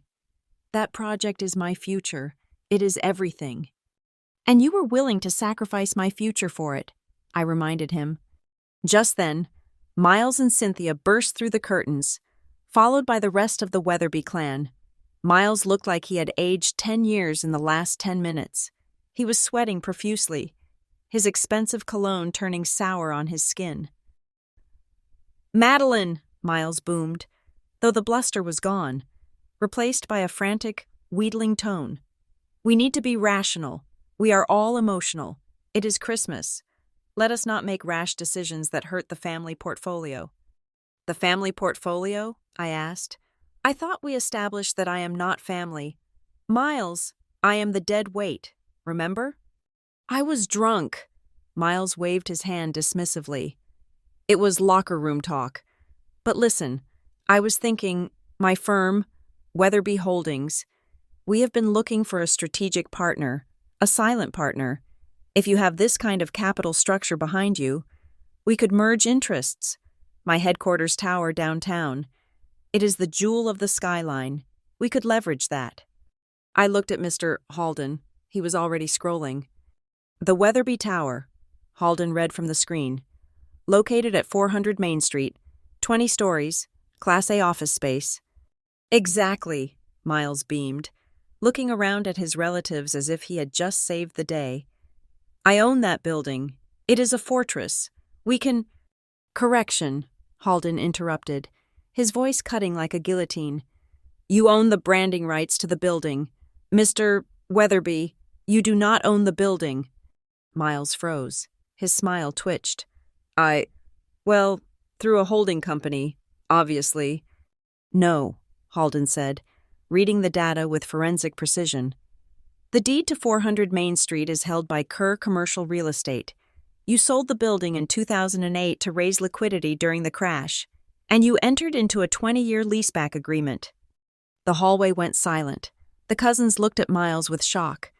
The great myth of Miles Weatherby, the real estate tycoon who owned half the city, was evaporating before their eyes. You rent? Tyler, the cousin with the broken phone, whispered. Uncle Miles, you told us you built that place. I did build it, Miles shouted, his face turning purple. I restructured the debt. It is a standard financial maneuver. And, Halden continued, ignoring the outburst, according to this file, the 20-year lease expires in exactly 3 months, March 1st. Halden looked up from the tablet, his expression mild. The automatic renewal clause was contingent on the tenant maintaining a good standing rating with the landlord, given the events of this evening, specifically the verbal abuse directed at the trust's chairwoman. I believe the legal department has already flagged the lease for non-renewal. Miles made a sound that was somewhere between a gasp and a whimper. He staggered back, leaning against the wall for support. If he lost the lease, he would lose his headquarters. He would have to move his entire firm. The cost would be astronomical, but the reputational damage would be fatal. Everyone in the city would know that Miles Weatherby had been evicted. Non-renewal? Miles rasped. You cannot do that. You cannot put me on the street. I employ people. I am a pillar of this community. He looked at me, and for the first time, I saw the man beneath the suit. He was small. He was terrified. He was a bully who had just realized he was standing in the shadow of a giant. Madeline, Miles said, his voice trembling. He took a step toward me, his hands clasped together in a pleading gesture. Madeline, please, look at me. I am your father-in-law. I walked you down the aisle. Well, half the way. We are family. You cannot destroy a man's legacy over a bad dinner. We are family, Cynthia chimed in, rushing to his side, clutching his arm. Tears were streaming down her face, but I watched her eyes. They were dry. She was performing. Madeline, think of the children. Think of the future grandchildren. We are all one blood. I looked at them. I looked at the tears, the sweat, the desperation. Family, I repeated slowly. Yes, Miles cried. Family forgives. Family supports each other. That is a lovely sentiment, Miles, I said. But let me tell you what I learned about family tonight. I learned that for the Weatherbys, family is a club, and the membership fee is success. When I was the operations manager at a woodshop, I was a probationary member. When I quit to support Grant, I was a servant. And when Grant decided to discard me, I was the enemy. I took a step closer to him. Family is not where people clap when you are pushed off a cliff, I said, my voice low and hard. Family is the person who catches you. Renee was my family. She gave me everything she had to make sure I would never be at the mercy of people like you. She knew this day would come. She knew you would try to crush me. And she made sure that when you tried, you would break your own hands. I did not want to do it. The shout came from Grant. We all turned. Grant was standing near the curtains, his face wild. He was pointing a finger at his mother. She made me do it, Grant screamed. It was her idea. I told her the divorce was too fast. I told her to wait until after the election. But she insisted. She said Madeline was dragging down the polling numbers. She said we needed a clean break before the primary. Cynthia gasped, her hand flying to her mouth. "Grant, how dare you?" "It is true," Grant yelled, turning to me, his eyes wide and manic. "Madeline, I swear, I did not want to humiliate you. Mom planned the dinner. She picked the restaurant. She wrote the speech. She said if we did it publicly, you would be too ashamed to fight the settlement. She said we had to crush you so you would go away quietly." "You coward," Miles hissed at his son. "You spineless coward, blaming your mother?" "I am not going to lose my funding because of her ego," Grant shouted back. "Madeline, listen to me. I was manipulated.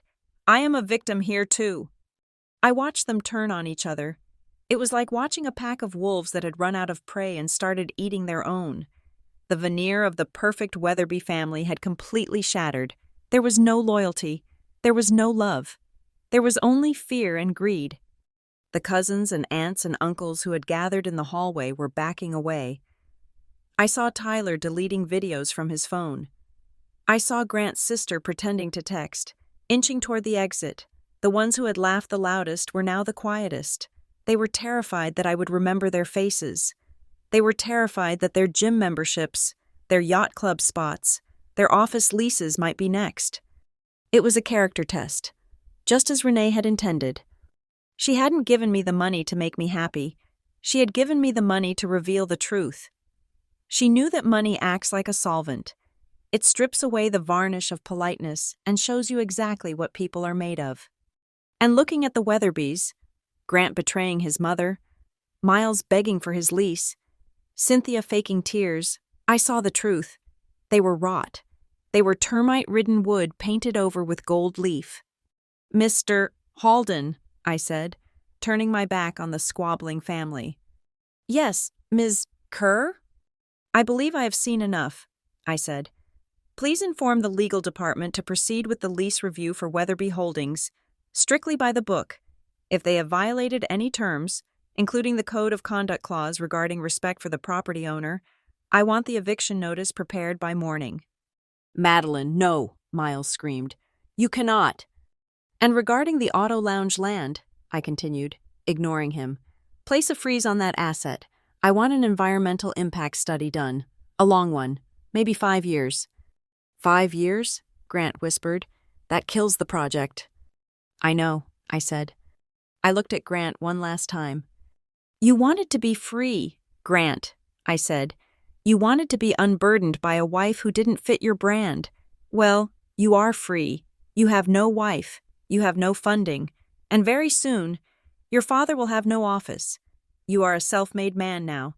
Let us see what you can make." I nodded to the security guards. "Please ensure my guests find the exit. I have work to do." I walked into the manager's office and closed the heavy oak door. The last thing I heard was the sound of Miles screaming at Grant, and the sound of my husband crying. It was the most honest sound they had made all night. I stepped back out of the manager's office and into the private dining suite. The air in the room had changed. Before, it had been thick with the smell of roasted meat and expensive perfume. Now, it smelled of cold sweat and ruin. I walked to the table, not to sit, but to retrieve my purse and the scarf I had left on the back of my chair. The room fell silent as I entered. The Weatherbys, who had been arguing in hushed, frantic whispers, froze like deer caught in headlights. They looked at me, waiting to see if I was going to scream, or throw a glass, or call the police. But I did not do any of that. I simply picked up the black leather folio that was still sitting on the table. "Mr. Halden," I said, my voice steady and even, "please process the payment for the full amount, $4,352.80. "Ms. Kerr," Halden said, stepping forward quickly. "Please, there is no need. As the owner, the meal is comped. It is a write-off." "No," I said, uncapping my pen. "Run the card. Charge every cent. I want a receipt." I signed my name on the merchant copy. Not Madeline Weatherby. I signed Madeline Kerr in a sharp, angular script that took up the entire signature line. "Consider it an education fee," I said, tearing off the customer copy and sliding it into my purse. I am paying for the lesson you all learned tonight. It is the last thing I will ever pay for in this family. I turned to Miles. He was slumped in his chair, his face a map of broken capillaries and panic. He looked at me with the eyes of a man who was watching his empire dissolve into sand. "Madeline," Miles croaked, "about the building, about the headquarters. We can work this out. You cannot just throw us out on the street. We have a contract." "You do have a contract," I agreed. "And I am a businesswoman. Miles, I believe in following contracts to the letter, just as you believed in following the prenup to the letter." I turned to Mr. Halden. "Draft a formal letter to the legal representatives of Weatherby Holdings. Inform them that the Kerr Trust is initiating a comprehensive review of the lease agreement for the property at 400 Main Street." "A review?" Miles asked, a flicker of hope in his eyes. "So there is a chance?" "There is a review," I corrected him coldly. "We will audit your compliance with the building codes. We will check your payment history for any late fees, no matter how small. We will investigate the conduct of your staff within the common areas. And if we find a single breach, a single day of late rent, a single noise complaint, a single unauthorized renovation, we will exercise our right to decline the renewal in March." "That is impossible," Miles whispered. "No tenant is perfect. You will find something." "Yes," I said. "I imagine I will." I looked at him, not with cruelty, but with the detached efficiency of a judge delivering a sentence. "I am not kicking you out tonight. Miles, that would be illegal. And unlike you, I do not break the rules to get what I want. You have until March 1st. That gives you exactly 68 days to find a new home for your company. I suggest you start packing. Moving an entire firm takes time, and I would hate for you to be rushed." Miles buried his face in his hands. He knew what a move like that would do. It would signal weakness to the market. It would bleed his cash reserves. It was a death by 1,000 cuts. "And Cynthia," I said. My mother-in-law flinched. She was dabbing at her dry eyes with a napkin, her mascara unsmudged despite her earlier performance. "I am also ordering a review of the Kerr Trust's philanthropic portfolio," I said. "I noticed on the tablet that our charitable arm donates approximately $250,000 annually to the Golden Gala and the Bayside Charity Ball." Cynthia went pale. Those galas were her lifeblood. They were where she held court, where she cemented her social standing as the Queen of Crown Harbor. Her position on the organizing committees depended entirely on her ability to secure big donors. "You cannot pull the funding," she gasped. "The children! It is for the children." "Is it?" I asked. "Or is it for the photo op? Do not worry. Cynthia, the trust will still donate the money. We will just redirect it. Instead of funding balls where rich people drink champagne to congratulate themselves, we will send the checks directly to the shelters and the food banks. We will bypass the middleman, which means, unfortunately, your seat on the committee will no longer be purchased." "Madeline!" Grant threw himself out of his chair. He did not walk toward me. He dropped.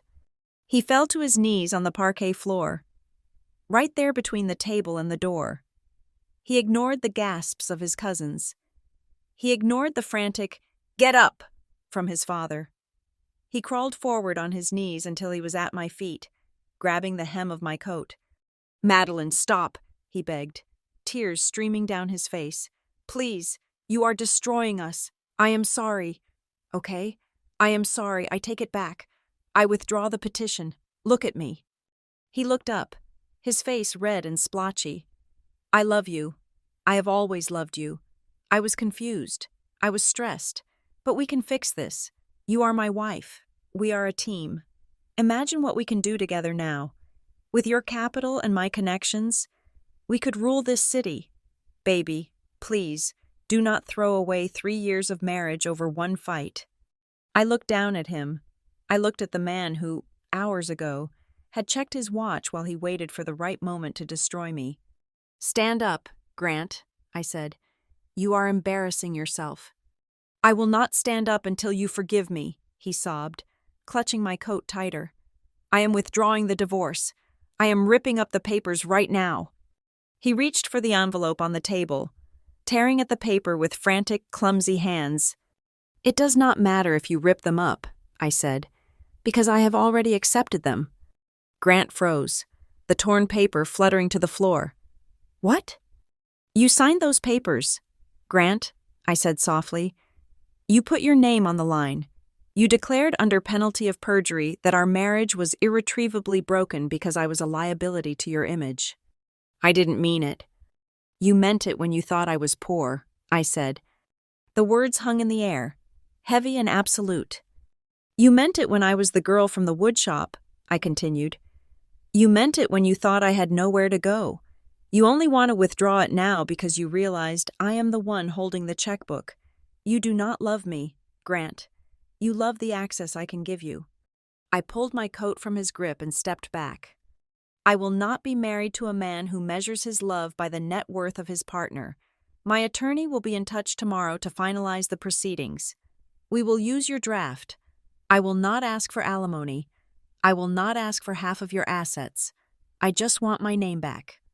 Grant stayed on his knees, staring at the floor, defeated. Cynthia rushed forward then, abandoning her husband to intercept me.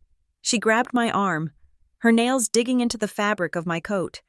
"Madeline, wait," she hissed, her voice dropping to a conspiratorial whisper. "Let us go to the powder room, just us girls, mother and daughter. We need to talk about this calmly. Men get so emotional, you know? But we women, we know how the world works. Come with me. Let me fix this." I looked at her hand on my arm. Then I looked at her face. The mask was back in place, trying to mold itself into an expression of maternal concern, but the eyes were cold, calculating flint. I carefully peeled her fingers off my arm, one by one. "Do not touch me," I said. "Madeline, please, I am your mother." "No," I said. "You are not my mother.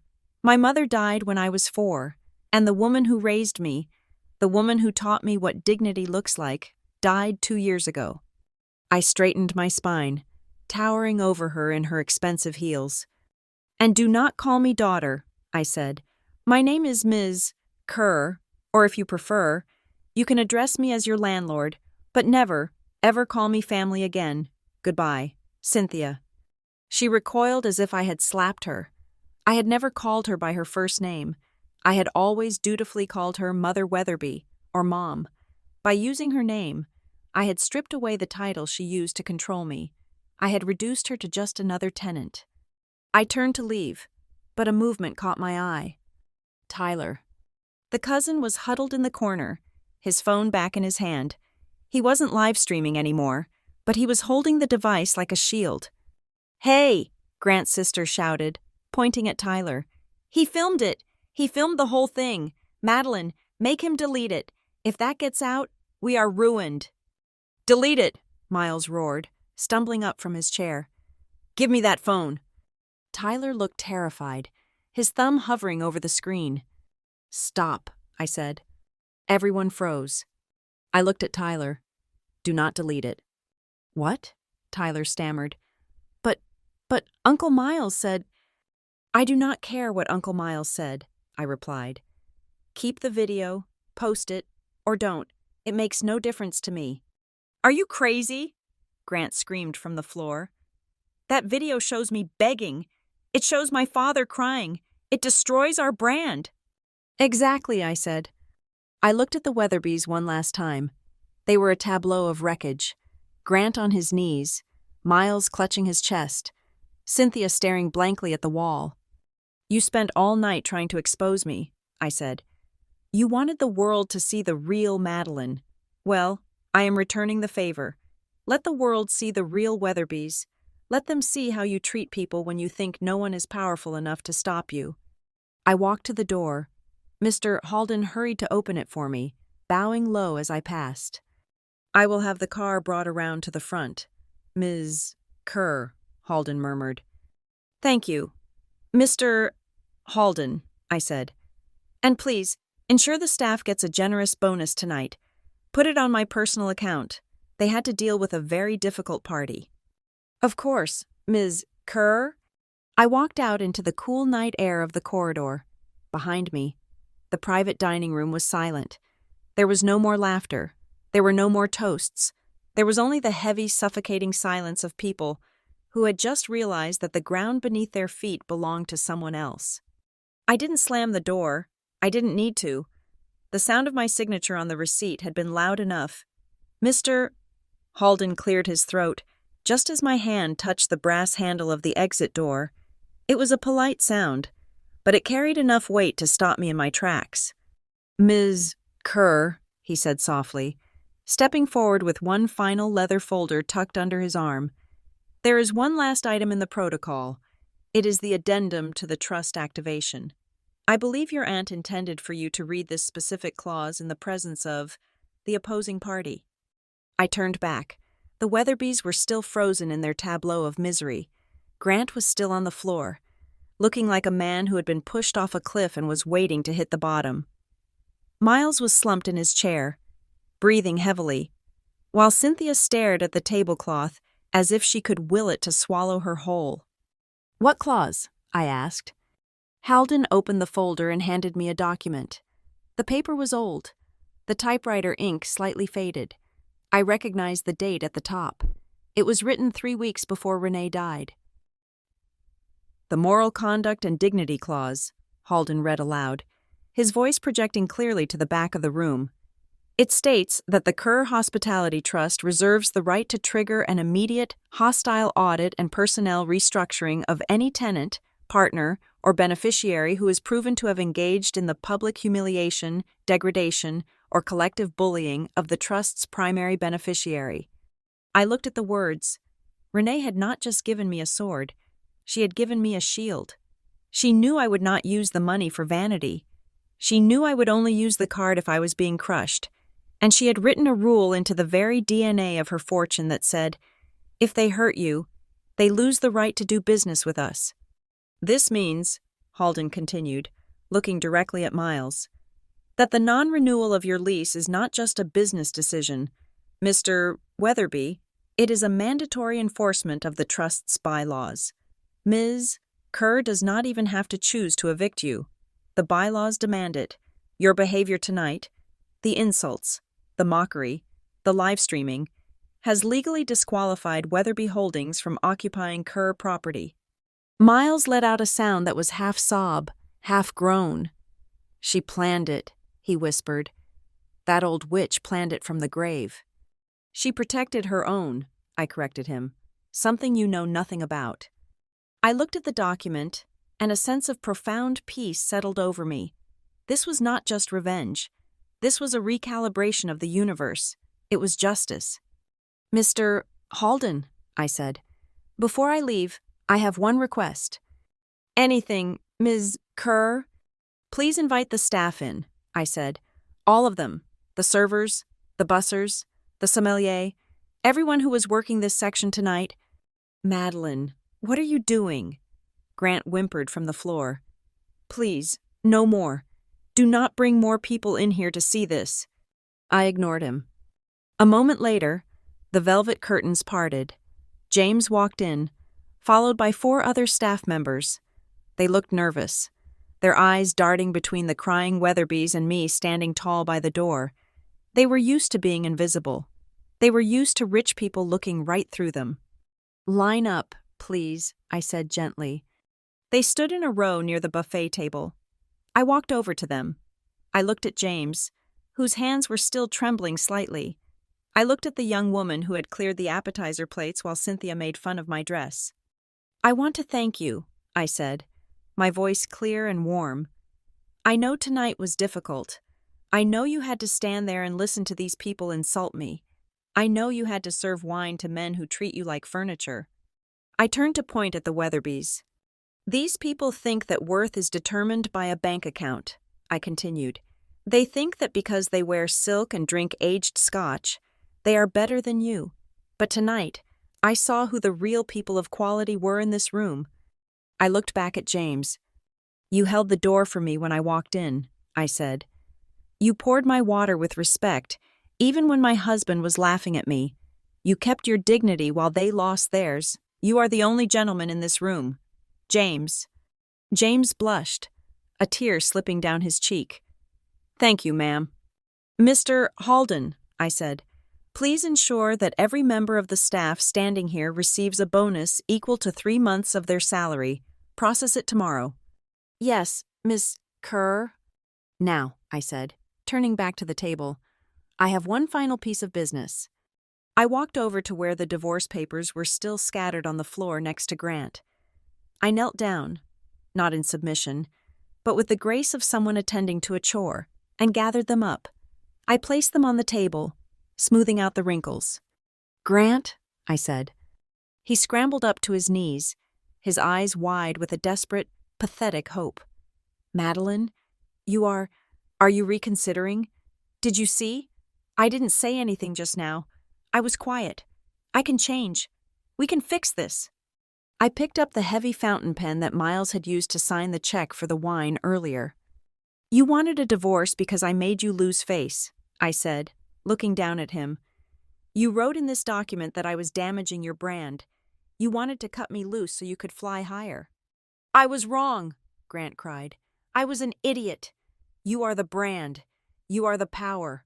I want to be with you. You want to be with the owner of the Kerr Trust, I said.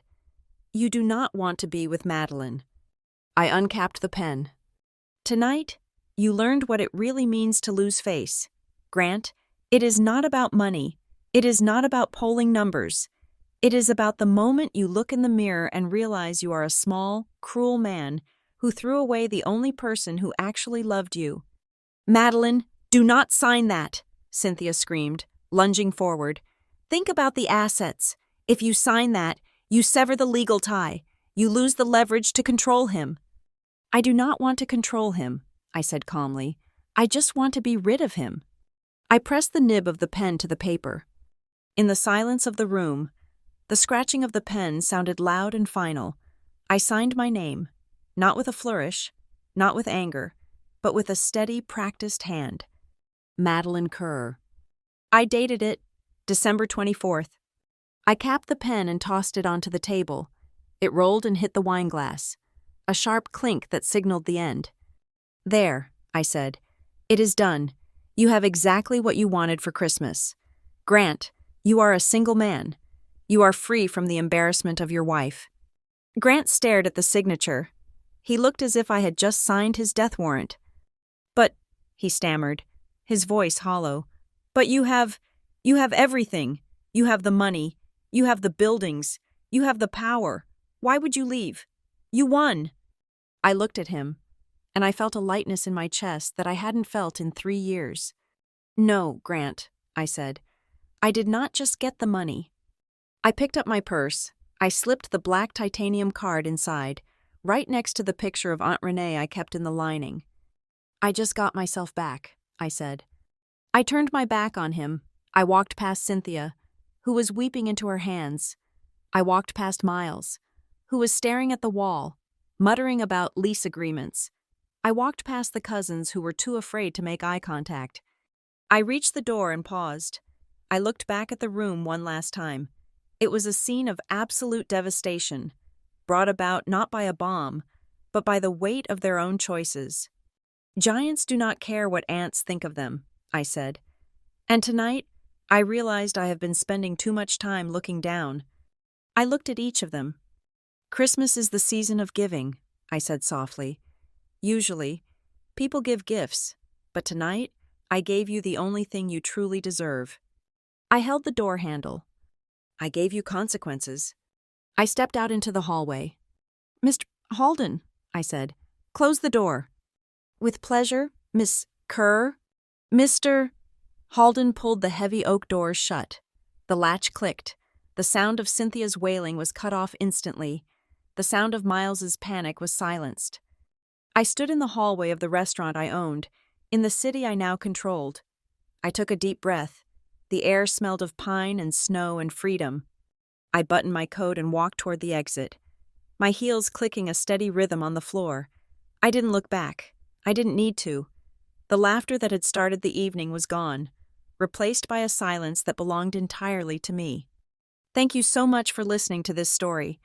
I would love to know where you are tuning in from today, so please leave a comment down below and share your thoughts on Madeline's revenge. If you enjoyed seeing the Weatherbees get what they deserved, please subscribe to the Lila Revenge Stories channel, like this video, and hit that hype button so we can share this satisfaction with even more people.